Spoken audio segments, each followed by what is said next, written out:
5 seconds.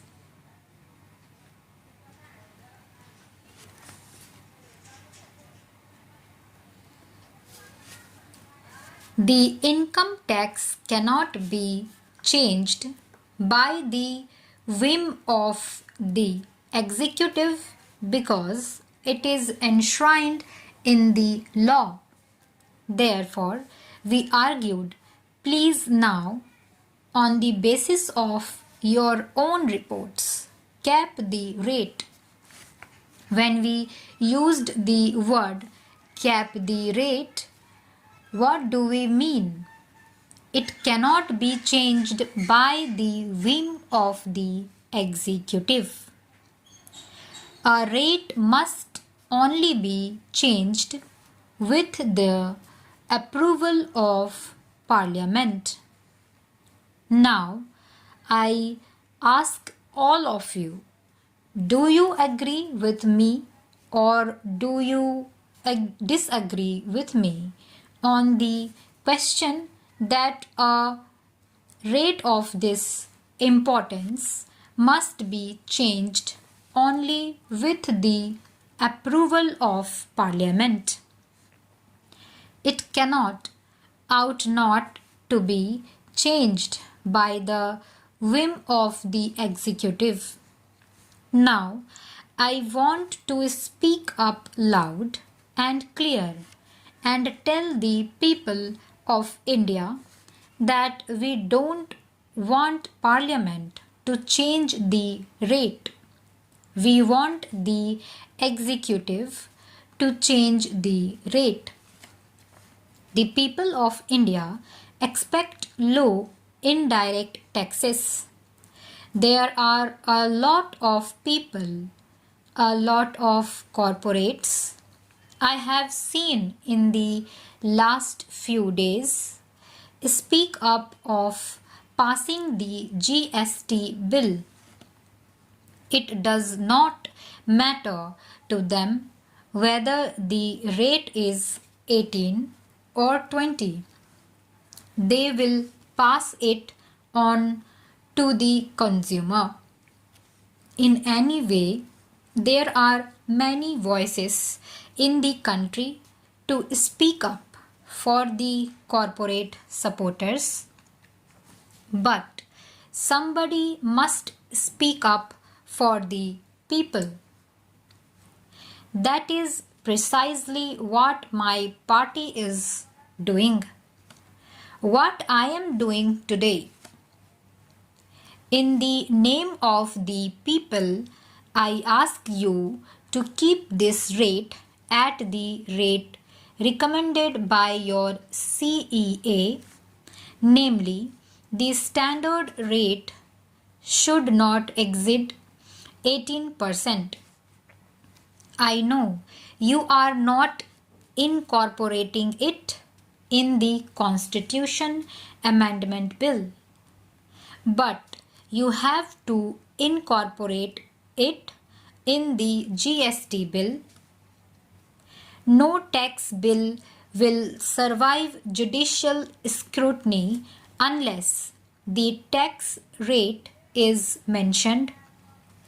So, today you may avoid mentioning of it, but 3 months later, when you come back with the GST bill, the CGST bill and the IGST must mention a tax rate. And we will repeat this demand again then. In the meanwhile, we will campaign throughout the country appealing to the people of India to support the idea that this tax, the standard rate of GST, should not exceed 18%. With the greatest respect, I don't buy the argument that by fixing the standard rate at 18%, the states will lose revenue. This should be looked at positively for those states. Sir, just read paragraphs 29, 30, 52 and 53 of this report. It categorically argues on sound data that a rate which is the standard rate, which is based on implied RNR 15 to 15.5, a standard rate of 18%, will protect the revenues of the center and states, will be efficient, will be non-inflationary, will avoid tax evasion, and will be acceptable to the people of India. However, if the government does not care about inflation, does not care about acceptability to the people of India, does not care about efficiency, then go ahead and charge 24% or charge 26%. That is defeating the purpose of GST. If you are going to charge 24 or 26% ultimately on goods and services, why bring a GST bill at all? Your excise and customs will take care of it. Please remember, services today represent 57% of India's GDP. It suffers a tax rate of 14% today. With Swachh Bharat cess and other cess, it may have gone up to 14.5%. But if you suddenly jack it up to something like 24%, it is hugely inflationary. Let me caution you. Let me go on record. It is hugely inflationary and there will be a huge backlash if you raise the service tax rate from the current 14.5% to 23 or 24%. Sir, likewise in VAT, most goods suffer a very low rate of VAT.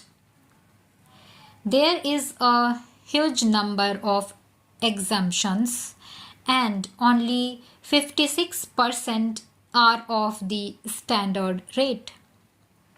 If you suddenly jack it up to 23 or 24%, it will be inflationary. And a high rate will lead to tax evasion. A high rate will mean an inefficient system. So, I would urge the government to reflect on it again. Yes, we have today agreed because I believe even the government has not made up its mind on what the RNR is. The government and the state ministers are not agreeable on what the RNR is.